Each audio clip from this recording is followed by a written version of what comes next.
Hi friends, welcome to life lesson channel. இந்த வீடியோவில் private hospitals மற்றும் கவர்மெண்ட் ஹாஸ்பிட்டல்ஸில் ஒரு சில ஹாஸ்பிட்டல்ஸில் நல்ல முறையில் சிகிச்சை அளிக்கப்பட்டாலும் பல ஹாஸ்பிட்டல்ஸில் சிகிச்சை அளிக்கிறதுல முறைகேடுகள் நடந்துக்கிட்டு தான் இருக்குது. அந்த முறைகேடுகள் எப்படி பண்ணுறாங்க என்னென்னங்கிறத இந்த வீடியோவில் விரிவாக்கமாக பார்க்க போகிறோம். ஸோ வாங்க வீடியோ.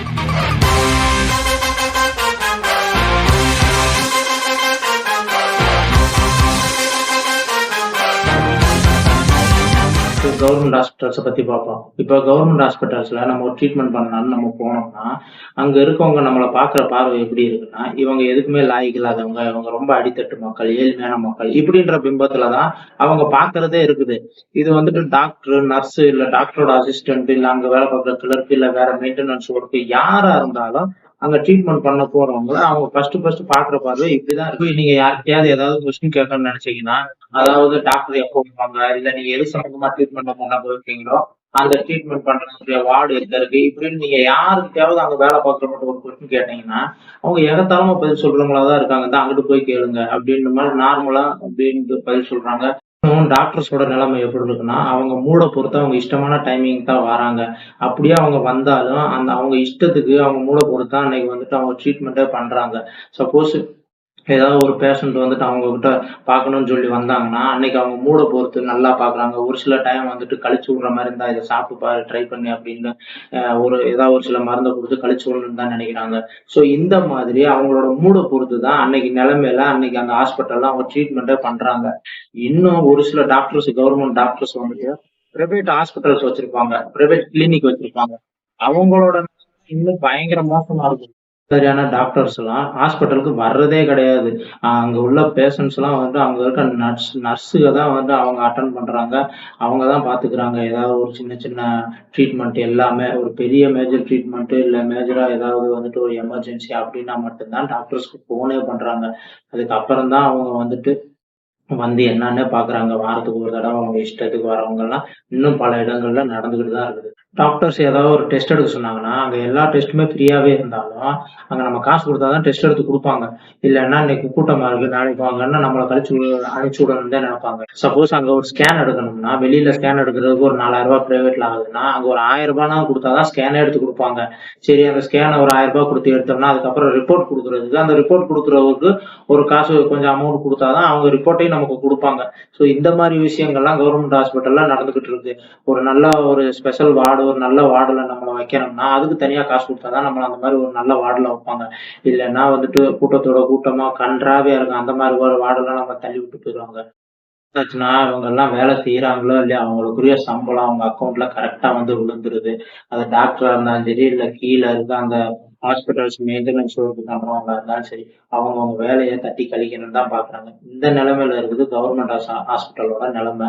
சரி, கவர்மெண்ட் ஹாஸ்பிட்டல் இப்படி இருக்குது அப்படின்னு நினைச்சிட்டு சரி பிரைவேட் ஹாஸ்பிட்டல்ல நான் போய் ட்ரீட்மெண்ட் பார்க்கலான்னு போனா அந்த ஹாஸ்பிட்டல் வாசப்படியில போய் நிக்கும் போதே அங்க வந்துட்டு இங்க எவ்வளவு நம்ம கிட்ட இருந்து வசூல் பண்ணுவாங்களோ அப்படின்ற ஒரு பதட்டம் தான் நெஞ்சுனா. ஏன்னா டாக்டர்ஸ்க்கு படிக்கும்போது அவங்க வந்துட்டு பல லட்சங்கள் செலவு பண்ணியிருப்பாங்க. அதுக்கப்புறம் அந்த ஹாஸ்பிட்டல்ல கட்டுறதுக்கு பல கோடிகள் செலவு பண்ணியிருப்பாங்க, அல்லது பல லட்சங்கள் செலவு பண்ணி ஒரு கிளினிக் வச்சிருப்பாங்க. அவங்க வந்துட்டு இவ்வளவு கோடி கணக்குல செலவு பண்ணி அங்க வர்ற மக்களுக்கு சேவையா செய்வாங்க. அவங்க கிட்ட இருந்து எல்லா விதத்திலும் எப்படா காசை வசூல் பண்ணணும்னு தான் நினைப்பாங்க. அவங்க போட்ட அமௌண்டோட பல மடங்கு லாபங்கள் எடுக்கணும் அப்படின்ற ஒரு நினைப்பு தானே அவங்களுக்கு இருக்கும். 98% ஹாஸ்பிட்டல் டாக்டர்ஸ் இப்படிதான் இருக்கிறாங்க. எப்படிடா வந்துட்டு இவங்கள்ட்ட இருந்து காசை எல்லா விதத்திலும் வசூல் பண்ணணும் அப்படின்னு தான் நினைக்கிறாங்க. யாராவது இன்னைக்கு வரைக்கும் பார்த்த ஹாஸ்பிட்டல் டாக்டர்ஸ்லயே வந்துட்டு நார்மலா ஒரு விஷயத்துக்கு போனவங்கள உங்களுக்கு ஒண்ணுமே இல்ல, நீங்க சும்மா ஒரு டீ குடிச்சிட்டு படுங்க சரியாயிரும் அப்படின்னு சொல்றத நீங்க பாத்திருக்கீங்களா? இப்ப சப்போஸ் ஒரு தலைவலின்னு போனோம்னா அங்க போன உடனே ஃபர்ஸ்ட் எடுத்தோடனே பேரை பதிவு பண்ணணும். பதிவு பண்ணி ஒரு டோக்கன் ஷீட் மாதிரி கொடுப்பாங்க, அதுக்கு ஒரு 100 ரூபாய். அதுக்கப்புறம் டாக்டர் போய் பார்க்கும்போது டாக்டர் கன்சல்டேஷன் ஃபீஸ் ஒரு 300 ரூபாய் வாங்குவாங்க. அதுக்கப்புறம் அதுக்கு மேல டாக்டர் ஒரு ஊசி கொடுத்தாவோ இல்ல அதுக்குரிய மருந்து ஏதாவது கொடுத்தாவோ அதுக்கு தனி காசு. இவ்வளவு அமௌண்ட் நம்மள்ட்ட வந்து செலவாகும். சப்போஸ் நீங்க அங்க போகாம ஒரு டீயை குடிச்சு படுத்து தூங்குனீங்கன்னு வச்சுக்கோங்களேன், அது ஆட்டோமேட்டிக்கா தலைவலி காலையில ஆனா சரியாயிரும். ஆனா இது டாக்டருக்கும் தெரியும். ஆனா அவங்க சொல்ல மாட்டாங்க, வந்துட்டியா வா, உங்ககிட்ட இருந்து இன்னைக்கு எப்படியாவது ஒரு 1000 ரூபாய் செலவு பண்ணி விட்டுறேன் அப்படின்ற நினைப்பு தான் அநேக இடத்துல நடக்குது.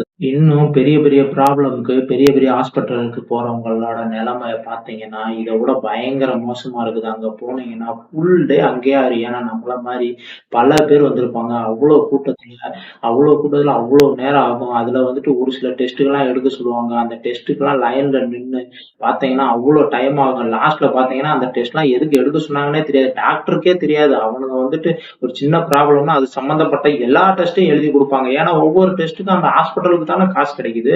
அந்த டெஸ்ட்லாம் நம்மளும் வந்துட்டு டாக்டர் சொல்றது வந்துட்டு கடவுள் சொல்றதுக்கு இணையா நினைச்சுக்கிட்டு அவங்க என்ன சொன்னாலும் மண்டையாட்டிக்கிட்டு அதை பத்தி எந்த எதிர்கேள்வியும் கேட்க முடியாத சூழ்நிலையில எல்லாத்தையும் நம்ம செஞ்சுட்டு இருக்கோம்.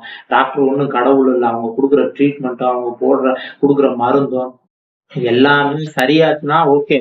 ஆனா சரியாகாம போச்சுன்னா அது அவ்வளவுதான், அன்லக்கி தான். இன்னும் சொல்ல போனா அந்த டாக்டருக்கு கொடுக்கக்கூடிய ட்ரீட்மெண்ட்ஸ் 100% சரியாகும்னு அவங்களுக்கே தெரியாது. அவங்க ஒரு சில நேரம் வந்துட்டு ஒரு ஒரு சில மருந்து கொடுத்துருப்பாங்க. அதை சாப்பிட்டு சரியாகலைன்னா அப்படியா, அப்ப இதுக்கப்புறம் இந்த மருந்து சாப்பிடுவோம்னா அந்த இதை சாப்பிடுன்னு கொடுப்பான். ஏன் இது மாதிரி 100% தெரிஞ்ச ஒரு ஆள் ஏன் இப்படி மாத்தி கொடுக்கணும்? ஃபர்ஸ்டே ஒரு நல்ல மருந்தை கொடுத்து அதை வந்துட்டு கியூர் பண்ணலாமே. சோ இந்த மாதிரி விஷயங்கள்லாம் நடக்குது. இன்னும் மேஜர் ஆபரேஷன் எல்லாம் பாத்தீங்கன்னா அது சக்சஸ் ஆகும் அப்படின்ட்டு அவங்களுக்கே 100% தெரியாது. அதனால கையெழுத்தே வாங்குறாங்க. இது வந்துட்டு சரியாகலாம், சரியாகாமே போகலாம், உயிர் சேதத்தை ஏற்படலாம் அப்படின்னு விஷயத்த கணக்குல வச்சுதான் அவங்க வந்துட்டு சம்பந்தப்பட்டவங்க கிட்ட அவங்க கையெழுத்தே வாங்குறாங்க. சோ எதுக்கு அது அவசியம்? நீங்க செய்யற ட்ரீட்மெண்ட் 100% இவருக்கு கியூர் ஆகும், இவர் வந்துட்டு மறுபடியும் அவரோட பழைய நிலைக்கு திரும்புவாருன்னு தெரிஞ்சா பண்ண வேண்டியதானே? தெரியலன்னா வந்து விட்டுற வேண்டியதானே? அது பண்ணிதான் ஆகும். ஒருவேளை ஆகலாம், ஆகாம போகலாம். இது இது என்ன நிலைமைன்னு எனக்கே புரியலங்க. சப்போஸ் ஆகாம போயிட்டு செத்து போயிட்டா அன்சக்சஸ்ஃபுல் ஆச்சுன்னா டாக்டர் கடவுள் ஆயிடுவாரு. சோ ஆனா வந்துட்டு எது ஆனாலும் சரி அந்த ஹாஸ்பிட்டலுக்கு வர வேண்டிய பணம் லட்ச லட்சமா பணம் வந்துடும். சோ அந்த ஒரு காரணத்துக்காக இவங்க வந்துட்டு இவங்களுக்கு தெரியாது அது சக்சஸ் ஆகுமா இல்ல அன்சக்சஸ் ஆகுமான்னு. ஆனா அவங்க அதை செய்வாங்க. இன்னும் ஒரு சில இடங்கள்ல ஹாஸ்பிட்டல்ஸும் மெடிக்கல் காலேஜும் ஒன்னா இருக்கும்.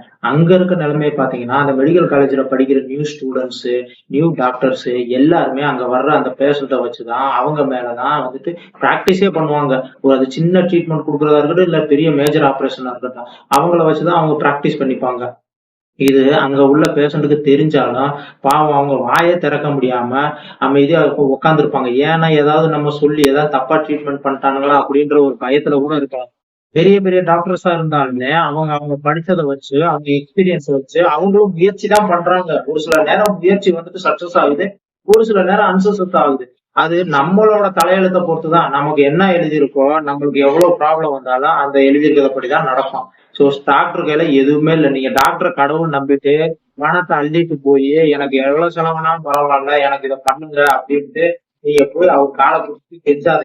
அவங்க அதை வந்துட்டு ஒரு இதை பெருசா யூஸ் பண்ணி அவங்க அவங்க கிட்ட இருந்து அவ்வளவு பணத்தை சுரண்டி எடுத்துருவாங்க. அவங்க இன்னமே தெரியும் ஒரு சில ஆபரேஷன் பண்ணாலும் ஒரு சில விஷயங்கள்லாம் வாழ்க்கையிலே கியூர் ஆகாது அப்படின்ற விஷயங்கள் அவங்க இன்னமே தெரியும். ஆனாலும் எந்த டாக்டர்ஸும் யாருக்கிட்டயுமே சொல்றது கிடையாது. நீங்க வாழ்க்கை ஃபுல்லா ட்ரீட்மெண்ட் எடுத்தாலும் இது மாதிரி கியூர் ஆகாது, இந்த தயவு செய்து வாழ்ற வாழ்க்கை என்ஜாய் பண்ணி சந்தோஷமா வாழுங்க, சந்தோஷமா சாப்பிட்டுருங்க அப்படின்லாம் யாருமே சொல்ல மாட்டாங்க. அவங்களுக்கே தெரிஞ்சாலும் அவங்க வாழ்க்கை ஃபுல்லா உங்களை வந்துட்டு சாகுற வரைக்கும் அந்த ஹாஸ்பிட்டலுக்கு வர வச்சுட்டே இருப்பாங்க. எவ்வளவு முடியுமோ அவ்வளவு பணம் தந்துட்டே இருப்பாங்க. மக்களே இதை வந்துட்டு மனசுல வச்சுக்கோங்க. இப்ப நீங்க சொல்லலாம் எங்களுக்கு பாடியில ப்ராப்ளம் அப்படின்னா நாங்க ஹாஸ்பிட்டலுக்கே போக கூடாதா, டாக்டரவே போய் பார்க்க கூடாதா அப்படின்னு நீங்க கேக்குறவங்களா இருந்தீங்கன்னா நான் வந்துட்டு என்ன ஒரே ஒரு விஷயம் தான் உங்கள்கிட்ட சொல்றேன். ஒரு சில நல்ல டாக்டர்ஸ் நல்ல ஹாஸ்பிட்டல்ஸ் இருந்துகிட்டு தான் இருக்குது. நீங்க அங்க போய் பாருங்க. அங்க போய் நீங்க தாராளமா ட்ரீட்மெண்ட் பண்ணலாம். அந்த நல்ல டாக்டர்ஸ்ட்ட நீங்க அட்வைஸ் வாங்கிக்கலாம். அவங்க சொல்ற மாதிரி நடக்கலாம். ஒரு சில டாக்டர்ஸ் உண்மை சொல்லுவாங்க. அவங்க உங்களுக்கு இதுக்கு மேல வந்துட்டு கியூர் ஆகாது, நீங்க வந்துட்டு எவ்வளவு தூரம் நீங்க பணம் செலவு பண்ணி எங்க போய் பார்த்தாலும் வேஸ்ட் தான் அப்படின்னு ஒரு சில டாக்டர்ஸ் உண்மையை சொல்லுவாங்க. ஆனா நீங்க வந்துட்டு நிறைய பணம் படைத்தவரா இருந்தீங்கன்னா நீங்க என்ன நினைப்பீங்கன்னா சரின்னு கேட்டு வருவீங்க. அதுக்கப்புறம் ஒரு சில அட்வைசர் வேற யாராவது கொடுத்து நீங்க பெரிய டாக்டர்ஸை போய் அப்ரோச் பண்ணுங்க, அவங்க மூலியமா முடியும் அப்படின்னு நீங்க நம்பி போவீங்க. அப்படி போகும்போதுதான் உங்களோட மைண்ட் அவங்க புரிஞ்சுக்கிட்டு இதை நாங்க கியூர் பண்ணிடுவோம் கவலைப்படாதீங்க, ஆனா இவ்வளவு பணம் செலவாகும் அப்படின்னு சொல்லி அந்த பண முதலைகள் உங்கள்ட்ட இருந்து நீங்க வந்துட்டு சாகுறதுக்கு முன்னாடியே பணத்தை காட்டணும்னு ஆசைப்படுவாங்க. சோ அந்த மாதிரி டாக்டர்ஸை தான் நான் அவாய்ட் பண்ணணும்னு நான் சொல்றேன். ஏன்னா நம்ம எவ்வளவு செலவு பண்ணி எங்க போய் ட்ரீட்மெண்ட் பண்ணாலும் நான் முன்னாடியே சொன்ன மாதிரி நமக்கு என்ன எழுதியிருக்கோ அதுதாங்க நமக்கு நடக்கும். அதுக்கப்புறம் சின்ன சின்ன ப்ராப்ளம்ஸ், அதாவது தலைவலி, கை கால் வலி, இல்ல வயிறு வலி, இல்ல வந்துட்டு நம்ம ஏதாவது ரொம்ப நேரம் வேலை பார்த்தனால உடம்பெல்லாம் வலிக்கும். அந்த அலுப்பு காய்ச்சல் வரலாம்.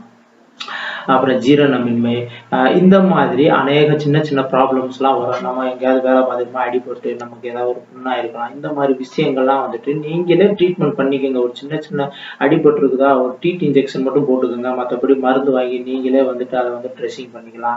அதுக்கப்புறம் இந்த ஒரு சின்ன சின்ன தலைவலின்னா நீங்க வந்துட்டு லைட்டா தூங்கி எந்திரிச்சா அந்த தலைவலி சரியாக வாய்ப்பு இருக்குது. அலுப்பு காய்ச்சல்னா வந்துட்டு அதே மாதிரி நீங்க கொஞ்ச நேரம் ரெஸ்ட் எடுத்தீங்கன்னா அது சரியாயிடும். வயிற்று வலினா ஏதாவது நீங்க தகாது சாப்பிட்டுருப்பீங்க, ஒரு நாள் வலி இருக்கும்.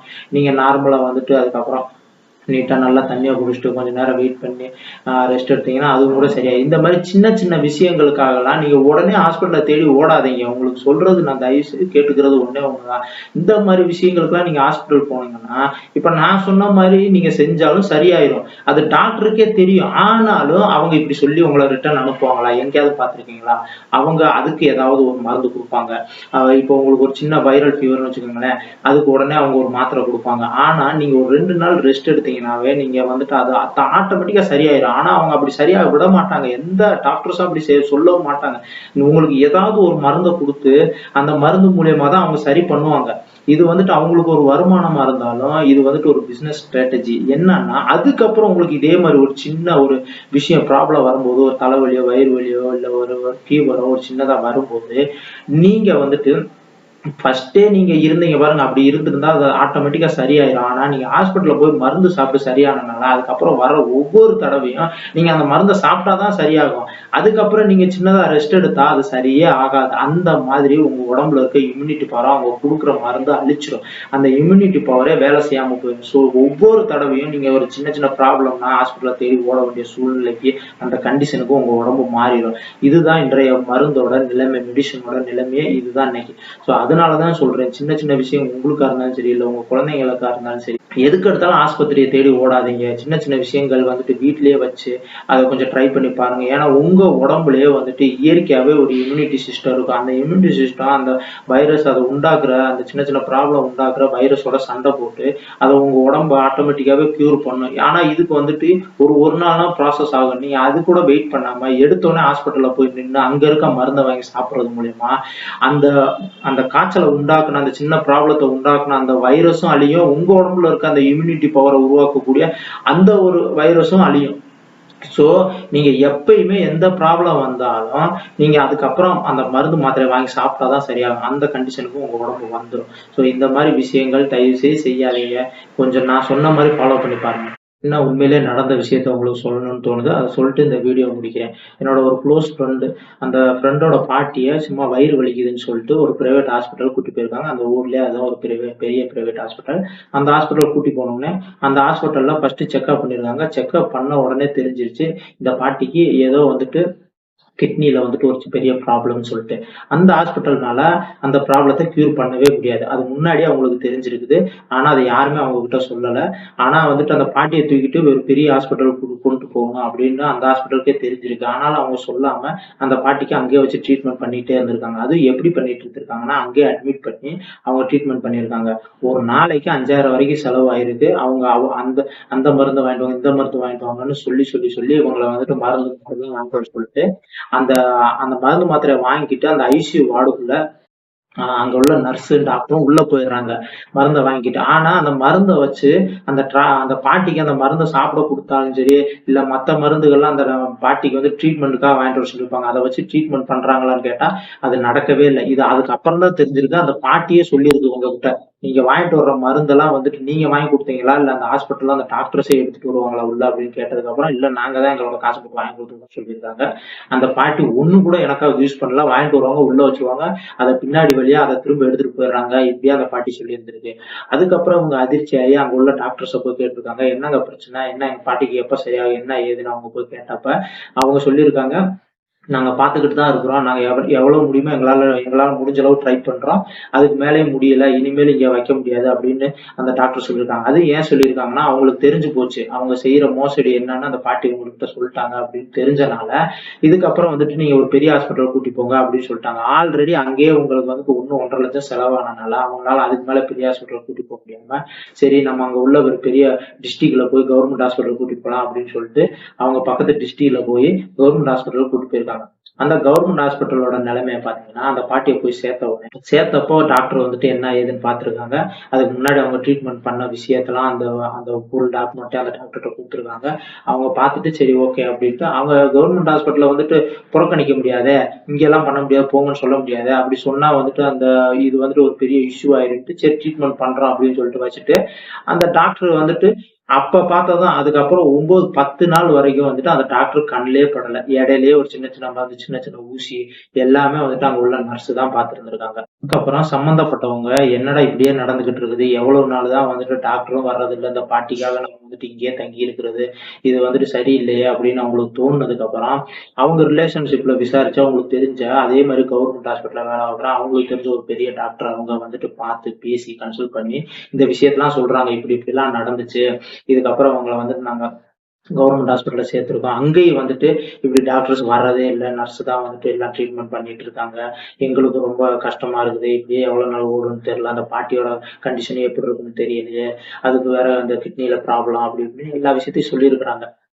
சொன்னதுக்கு அப்புறம் அந்த டாக்டர் வந்துட்டு இங்க வர்ற அந்த அட்டெண்ட் பண்ற டாக்டர்கிட்ட வந்து பேசியிருக்காங்க. பேசினதுக்கு அப்புறம் அந்த டாக்டருக்கு அதுக்கு மேல வந்துட்டு ஏமாத்த முடியாதுன்னு தெரிஞ்சிருச்சு. ஏன்னா ஒரு பெரிய டாக்டர் வந்துட்டு அவங்கள மாதிரியே இன்னொரு டாக்டருக்கு இது தெரிஞ்சிருச்சு. ஏதாவது ஒரு விஷயம் நம்ம ட்ரீட்மெண்ட் பண்ணலன்னு தெரிஞ்சா இது ஒரு பெரிய இஷ்யூவா மாறும் அப்படின்றதுக்காக அதுக்கப்புறம் வந்துட்டு இவங்க அந்த பாட்டி ஐசியூ வார்டு கூட்டி போயிருக்காங்க. ஐசியூ வார்டு கூட்டி போய் அதுக்கப்புறம் வந்துட்டு அதுக்குரிய ட்ரீட்மெண்ட்டை உண்மையாவே அவங்க கொடுத்துருக்காங்க.